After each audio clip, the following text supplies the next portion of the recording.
नमस्ते बच्चों, मैं संगीता पांचाल। हम अध्ययन कर रहे थे पूर्व की वीडियोज़ में agricultural regions of the world according to Whittlesey, अर्थात विटलसी के अनुसार विश्व के विटलसी द्वारा प्रस्तुत प्रमुख कृषि प्रदेश और उनकी विशेषताएं। अब तक हमने जलवासी पशुचारण और व्यापारिक पशुपालन इन प्रदेशों के बारे में विस्तृत चर्चा की। आज हम चर्चा करेंगे स्थानांतरित कृषि प्रदेश अर्थात शिफ्टिंग कल्टिंग रीजन। स्थानांतरित कृषि प्रदेश जो हैं वह एक तरह से कृषि की आरंभिक दशा वाले कृषि प्रदेश हैं, अर्थात जहाँ पर प्रारंभ में किस तरह से कृषि होती थी उन दशाओं का अध्ययन इसमें किया जाता है और इस तरह की दशाएं जहाँ पर पाई जाती हैं वह आरंभिक निर्वहन कृषि प्रदेश कहते हैं। इस प्रकार के जो कृषि प्रदेश हैं वह केवल उष्ण आर्द्र जलवायु प्रदेश में ही मिलते हैं, अतः इन प्रदेशों को उष्ण आर्द्र कटिबंधीय निर्वहन कृषि प्रदेश भी कहा जाता है। इस प्रकार की कृषि मुख्य रूप से जो की जाती हैं वह है भूमध्य रेखा, अर्थात 0 डिग्री जो रेखा है उसके 18 डिग्री उत्तर से दक्षिण के बीच में तथा कहीं कहीं 20 डिग्री अक्षांशों तक भी इसका विस्तार है। इसमें जो मुख्य प्रदेश आते हैं वह इस तरह से हैं।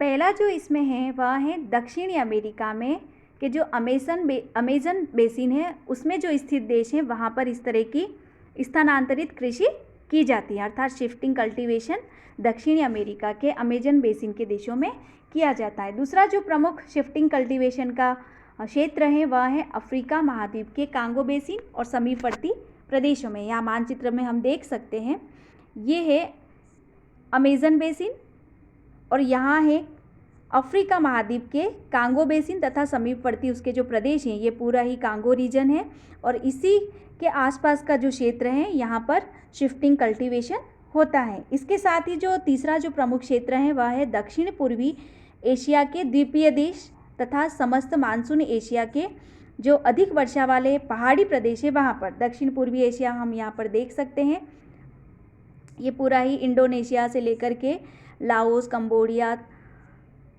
म्यांमार आदि जो देश हैं वह सारे, जिसे हम आसियान कंट्रीज़ भी कह सकते हैं, तथा यहाँ जो समस्त जो मानसून एशिया के जो अधिक वर्षा वाले पहाड़ी क्षेत्र, चाहे वह भारत में भी हो सकते हैं, जो जहाँ जहाँ मानसूनी वर्षा होती है वहाँ पर पहाड़ी क्षेत्रों में इस तरह की कृषि की जाती है। और विश्व के जो अन्य पर्वतीय प्रदेश हैं वहाँ पर भी शिफ्टिंग कल्टीवेशन होता है। इस तरह की कृषि में जो बस्ती होती हैं तथा खेत होते हैं दोनों ही अक्सर अस्थायी होते हैं, अर्थात न तो बस्ती अस्थायी होती है इसमें और न ही जो फील्ड्स होते हैं, खेत होते हैं वह भी स्थायी नहीं होते हैं। यहाँ पर वनों को आग लगा करके भूमि को सर्वप्रथम साफ किया जाता है, अर्थात सबसे पहले अधिकांश, जैसे कि पहले ही हम पढ़ चुके हैं कि उष्ण आर्द्र क्षेत्र में जहाँ पर अत्यधिक भूमध्य रेखा के दोनों तरफ 18 डिग्री उत्तर से लेकर दक्षिण के बीच में और कहीं कहीं पर 20 डिग्री तक भी इसका विस्तार है, जहाँ यहाँ पर वनों की सघनता पाई जाती है, तो इन वनों को आग लगा करके भूमि को सर्वप्रथम साफ किया जाता है और उससे खेत बनाए जाते हैं तथा उस साफ भूमि पर 2 से 5 वर्ष तक कृषि कार्य किया जाता है। यहाँ पर मिट्टी कम उर्वरक होने के कारण उत्पादन क्रमशः कम होता जाता है, तो जैसे जैसे उर्वरता कम होती जाती है उत्पादन भी कम होने लगता है, तो इन खेतों को छोड़ दिया जाता है तथा इसके स्थान पर अन्य जगह जाकर के वनों को पुनः जलाया जाता है और खेत बनाए जाते हैं और यही क्रम निरंतर चलता रहता है। बच्चों, कॉम्पिटिटिव एग्ज़ाम की दृष्टि से भी शिफ्टिंग कल्टीवेशन एक महत्वपूर्ण रीजन है। जैसे इस कृषि को अलग अलग क्षेत्र में अलग अलग नाम से संबोधित किया जाता है, जैसे मलेशिया एवं इंडोनेशिया में इस कृषि को लदांग कहा जाता है, अर्थात लदांग कहा जाता है, लदांग के नाम से जो स्थानांतरित कृषि है वह मलेशिया और इंडोनेशिया में की जाती है।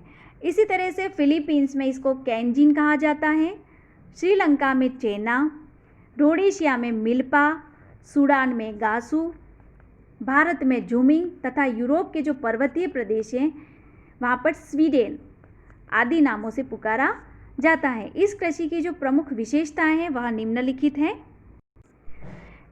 हमने पहले ही यह स्पष्ट कर चुके हैं कि इस तरह की कृषि जहाँ वहाँ पर होती है जहाँ पर कि कृषि की जो दशा है वह आदिम ढंग से होती हैं, अर्थात यह आरंभिक जो दशा है कृषि की उसकी द्योतक हैं। दूसरा जो प्रमुख इसकी विशेषता है वह है कि इसमें खेत अस्थायी होते हैं, अर्थात इसमें क्योंकि बार बार शिफ्टिंग होने की वजह से इसमें बस्तियां भी स्थायी नहीं हो पाती और खेत भी स्थायी नहीं हो पाते हैं। तीसरा जो है इसकी विशेषता वह है कि इसमें जो उत्पादन होता है वो केवल स्वयं या अर्थात परिवार के भरण पोषण के लिए ही किया जाता है। चौथी विशेषता, इसमें मानव श्रम मुख्य रूप से होता है। मानव श्रम ही एक तरह से उपयोग में लिया जाता है। जो अन्य जैसे तकनीकी के साधन हैं उनका उपयोग इसमें नहीं के बराबर है। जो कृषि के यंत्र हैं वह भी साधारण से आरंभिक जो कृषि के साधन हैं वह है जैसे कि यंत्र हैं जैसे कि कुदाल, हंसिया, खुरपी आदि प्रमुख कृषि यंत्र के रूप में उपयोग में लिए जाते हैं। फिर जो इसकी अन्य विशेषता वह है कि इसमें किसी प्रकार की खाद का उपयोग नहीं किया जाता, अर्थात किसी भी तरह का जो फर्टिलाइज़र्स है वो उपयोग में नहीं लिए जाते, क्योंकि यह जंगलों को जला करके जो भूमि प्राप्त होती है उसमें ऑलरेडी पहले से ही ह्यूमस आदि जो उर्वरक हैं वो पहले से ही मृदा में मिले हुए होते हैं। पर हाँ, जैसे जैसे कृषि करते जाते हैं वैसे वैसे उसकी उर्वरता में कमी आने की वजह से अन्य जगह इसको शिफ्ट कर दिया जाता है। इसमें जो फसलें हैं वो केवल खाद्यान्न फसलें होती हैं, जैसे कि मक्का, ज्वार, बाजरा, कोदो, सवाई घास, मूंगफली, सब्जी आदि का उत्पादन इसमें प्रमुख रूप से किया जाता है। अन्य विशेषता, इसमें कृषि के साथ साथ मुर्गी पालन भी किया जाता है। साथ ही कृषि के साथ साथ आखेट, मछली पकड़ना तथा जंगलों से फल फूल एकत्रीकरण आदि कार्य भी इसमें किए जाते हैं, अर्थात आदिम ढंग से जो भी कृषि की जाती है, आखेट किया जाता है, मत्स्य पालन किया जाता है, ये सब इसमें शिफ्टिंग कल्टीवेशन के साथ होते रहते हैं। इसमें जो कृषकों की स्थिति होती है वह प्रायः गरीब होते हैं, पिछड़े हुए होते हैं। ये लोग रूढ़िवादिता इनमें अत्यधिक होती है तथा इनका जीवन स्तर भी निम्न प्रकार का होता है। और इस तरह की कृषि में पूंजी का उपयोग बहुत ही कम या नगण्य होता है। इस तरह से ये है स्थानांतरित कृषि प्रदेश। जो चौथा प्रमुख कृषि प्रदेश है इसके बाद वह है प्रारंभिक स्थायी कृषि प्रदेश, अर्थात सेडेंटरी एग्रीकल्चरल रीजन। ये जो प्रदेश हैं वह अधिकतर स्थानांतरित जो कृषि है उसका थोड़ा सा विकसित दशा है, उसका विकसित रूप है। इस कृषि में के क्षेत्र भी वही हैं जो कि लगभग स्थानांतरित कृषि प्रदेश के हैं, अर्थात भूमध्य रेखा अर्थात 0 डिग्री जो मध्य रेखा है, भूमध्य रेखा है, उसके विषुवत रेखा है उसके 18 से 20 डिग्री उत्तर तथा दक्षिण के बीच में यह क्षेत्र फैला हुआ है। इसकी सभी विशेषताएं लगभग वैसी ही हैं जैसे कि शिफ्टिंग कल्टीवेशन अर्थात स्थानांतरित कृषि की है। केवल कुछ कारक विकसित होकर के खेत जो हैं जो कि स्थानांतरित कृषि में अस्थायी होते हैं, इसमें खेत स्थायी हो जाते हैं, क्योंकि इसमें लोगों ने कृषि में कुछ विकास कर लेते हैं, जैसे कि कृषि के साथ साथ पशुपालन भी आरंभ हो जाता है तथा पशुओं के जो गोबर होती है उसको खाद के रूप में उपयोग में लिया जाता है, जबकि शिफ्टिंग कल्टीवेशन में खाद का उपयोग बिल्कुल नहीं किया जाता है। इसमें कृषि यंत्र में हल आदि का भी उपयोग किया जाता है। कृषि कार्य में मानव श्रम के साथ साथ पशुओं के श्रम का भी उपयोग किया जाता है।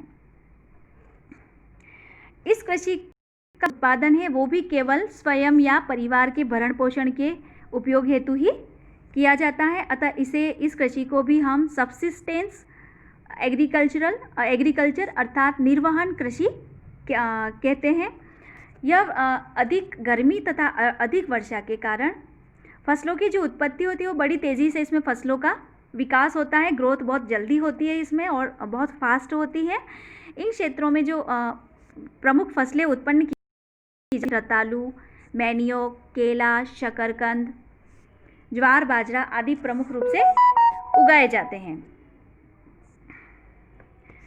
यहाँ के जो कृषक हैं वह केवल जो निवासी कृषक होते हैं वह उतनी ही भूमि पर खेती करते हैं जितने से उसके परिवार के भरण पोषण या जीवित रहने के लिए आवश्यक भोजन मिल जाता है। अतः वहाँ बचत उत्पादन लगभग सरप्लस प्रोडक्शन नहीं किया जाता है। वहाँ के जो मनुष्य हैं उनकी आवश्यकताएं भी अपेक्षाकृत थोड़ी और साधारण सी होती हैं। आवश्यकताओं की कुछ वस्तुएं प्राकृतिक वातावरण से ही प्राप्त हो जाती हैं, अतः उत्पादन जो है अधिक उत्पादन को यहाँ पर प्रोत्साहन नहीं मिल पाता है। इस प्रकार की कृषि भी चूँकि एक तरह की आदिम प्रकार की कृषि है। इस तरह की जो आदिम प्रकार की निर्वहन कृषि है उसके जो मुख्य क्षेत्र हैं वह है दक्षिणी अमेरिका में अमेजन नदी का बेसिन, अर्थात लगभग जो शिफ्टिंग कल्टीवेशन के प्रदेश हैं वही इसमें हैं। जैसे कि अमेजन बेसिन यहाँ पर हम देख सकते हैं, ये है अमेजन बेसिन। फिर दूसरा है अफ्रीका का जो कांगो नदी का बेसिन है तथा उसका समीपवर्ती क्षेत्र है। दक्षिण पूर्वी एशिया में, यहाँ पर दक्षिण पूर्वी एशिया है, उसका वही शिफ्टिंग कल्टीवेशन वाले ही क्षेत्र इसमें पुनः रिपीट हो रहे हैं। जैसे कि Sumatra, Borneo, New Guinea, new Hebrides द्वीप, थाईलैंड, मलेशिया, कंबोडिया, म्यांमार आदि के जो आंतरिक भाग है वहाँ पर इस तरह की पर्वतीय भाग, अधिकतर पर्वतीय भाग जहाँ पर मानसूनी वर्षा होती है वहाँ पर इस तरह की कृषि की जाती है। इसमें जो फसलें होती हैं वह अलग अलग प्रदेशों में अलग अलग फसलें उत्पन्न की जाती हैं। जैसे कि मध्य अमेरिका जहाँ है और दक्षिण अमेरिका में अन्न की फसल में मक्का का उत्पादन अधिक किया जाता है, तो अफ्रीका में बाजरा एवं ज्वार का उत्पादन किया जाता है। और दक्षिण पूर्वी एशिया में जो पहाड़ी क्षेत्र में जहाँ मानसूनी वर्षा वाले रीजन है वहाँ पर चावल का उत्पादन अधिक होता है। और जो अन्य फसलें जैसे कि रतालू, शकरकंद, मैन्योक आदि सभी जगह पर उत्पादित किए जाते हैं। अब है पांचवा जो प्रमुख प्रदेश हैं विटलसी के अनुसार, वह है चावल प्रधान गहन निर्वहन कृषि प्रदेश।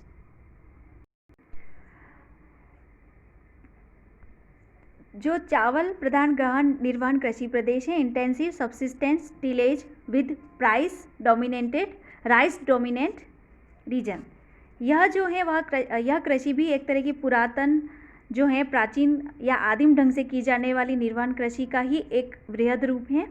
इसमें चावल की फसल की प्रधानता होती है।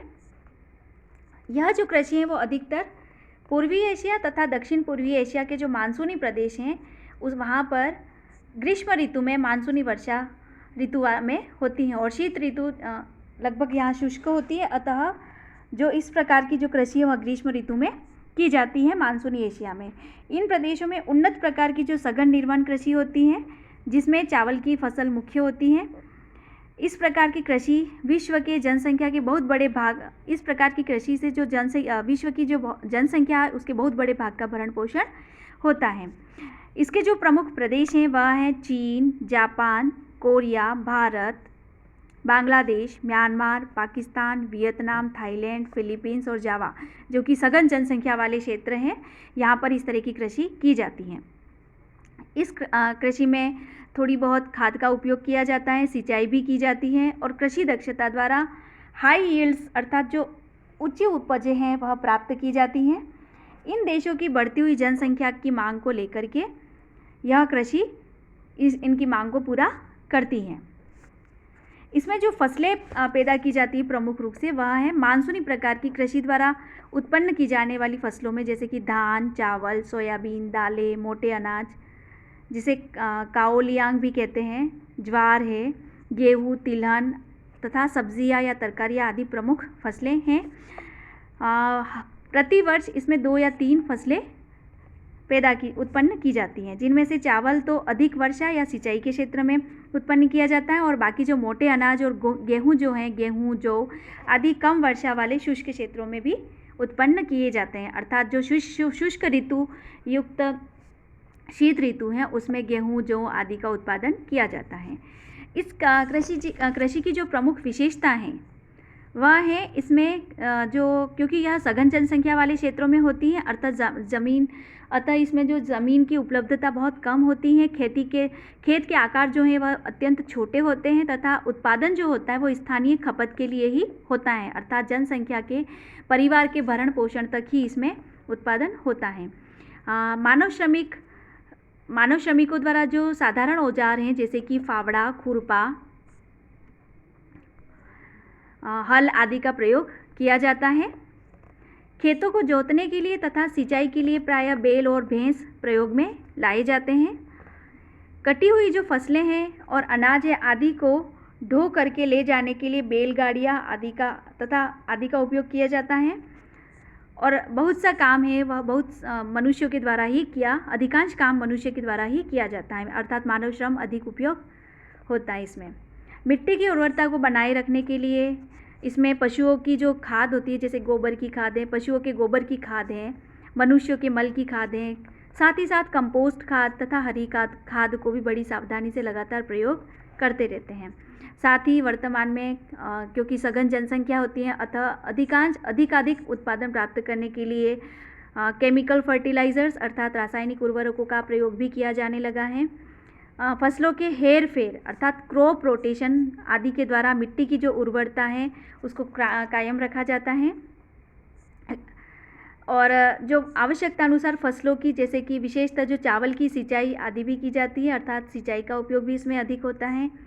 द्विफसल विधि डबल क्रॉपिंग तथा जो अंतर फसली विधि है इंटर कल्चर, अर्थात एक ही खेत में एक ही फसल के बीच में दूसरी फसल को बोया जाता है। जैसे कि सोयाबीन के जो बीज की पंक्तियाँ होती है उसमें बंद गोभी भी का भी उत्पादन किया जाता है, अर्थात द्विफसल विधि तथा अंतर फसली विधि का इसमें अधिक उपयोग किया जाता है तथा अधिकाधिक, जिससे कि भूमि का अधिकाधिक उपयोग हो सके और अधिकाधिक उत्पादन लिया जा सके। अन्य जो विशेषताएं इसकी वह है खेतों की भूमि को समतल बनाने के लिए उच्च भूमि तथा पहाड़ी ढालों पर सीढ़ीदार खेत बना लिए जाते हैं। सबसे अधिक भूमि पर अनाज जैसे कि सीरियल्स, मुख्य रूप से चावल, शाक, तरकारी आदि का उत्पादन होता है, क्योंकि इनके द्वारा ही किसी भूमि के उत्पादन में अधिकतम जनसंख्या का भरण पोषण किया जा सकता है। कपास, जूट आदि जो कच्चे माल हैं उनको केवल आवश्यकता की पूर्ति के लिए ही उत्पादित किया जाता है।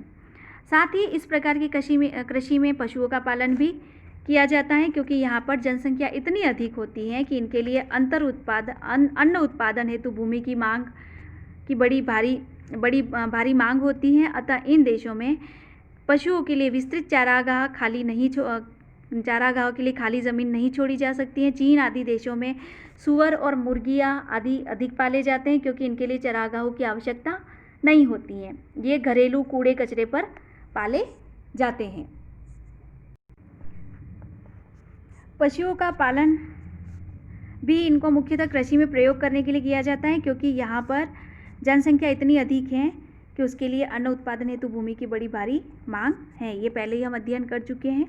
जो अन्य विशेषता है इस कृषि की वह यह है कि जो प्राचीन सघन कृषि है उसमें छोटे छोटे खेतों से भी अधिक उपज वाली फसलें प्राप्त की जाती हैं, जैसे कि मिट्टी से अधिकतम उत्पादन लिया जाता है और भूमि के प्रत्येक भाग का उपयोग कर लिया जाता है, परंतु इसमें मानवीय श्रम का सबसे अधिक उपयोग किया जाता है।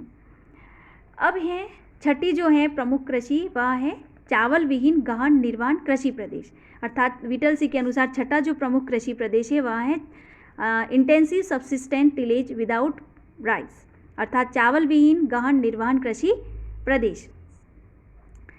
यह भी एक तरह से पुरातन जो आदिम ढंग से गहन कृषि की जाती है, गहन निर्वाण कृषि, उसी का दूसरा भाग है। बस अंतर इतना है कि इसमें चावल की फसल की प्रधानता नहीं होती, अर्थात चावल जो है वह प्रधान रूप में नहीं होकर के गौण रूप से होता है। अन्य फसलें लगभग वही होती हैं जो कि पहले हम चर्चा कर चुके हैं, जैसे कि गेहूँ, मक्का, मटर, चना, आलू, हरी सब्जियाँ, सोयाबीन, ज्वार, बाजरा आदि। यह कृषि मानसून एशिया के कम वर्षा वाले प्रदेशों में होती हैं, अर्थात ये कृषि भी एक तरह से होती तो मानसून एशिया में ही है। जो चावल युक्त गहन निर्वाण कृषि प्रदेश हैं, चावल प्रधान, वह जो कृषि प्रदेश हैं वह एशिया के मानसून एशिया के उन क्षेत्रों में जहाँ होती है जहाँ पर वर्षा अधिक मात्रा में होती है, लेकिन जहाँ मानसून एशिया में ही जहाँ पर वर्षा कम मात्रा में होती है वहाँ पर चावल विहीन गहन निर्वाण कृषि की जाती है। जैसे कि उत्तरी चीन तथा मंचूरिया, यहाँ पर हम देख सकते हैं मानचित्र में। यहाँ उत्तरी चीन का जो मंचूरियाई रीजन है वहाँ पर इस तरह की कृषि होती है, जहाँ पर वर्षा जो है लगभग 100 सेंटीमीटर से भी कम होती हैं। और फिर पश्चिमी चीन, उत्तर पश्चिमी भारत, जिसमें हमारा पूर्वी राजस्थान भी आ जाता है, और पाकिस्तान के अधिकांश क्षेत्रों में इस तरह की कृषि की जाती है। ये प्रदेश जो हैं वह चावल प्रधान क्षेत्रों की अपेक्षा कम वर्षा वाले क्षेत्रों में, जैसे जहाँ पर 100 सेंटीमीटर वार्षिक वर्षा से कम वर्षा होती है वहाँ पर की जाती है, तथा जाड़े की ऋतु इसमें कुछ लंबी होती है। जनसंख्या का घनत्व अपेक्षाकृत कम होता है तथा सिंचाई का महत्व इसमें अधिक होता है। शेष सभी विशेषताएं लगभग वैसी ही हैं जैसी कि चावल प्रधान कृषि प्रदेश की होती हैं। धन्यवाद। अगले वीडियो में हम जो अन्य कृषि प्रदेश हैं जैसे कि उष्णकटिबंधीय रोपण कृषि प्रदेश, भूमध्य सागरीय कृषि प्रदेश तथा अन्य जो बचे हुए हैं उनका विस्तृत अध्ययन करेंगे। धन्यवाद।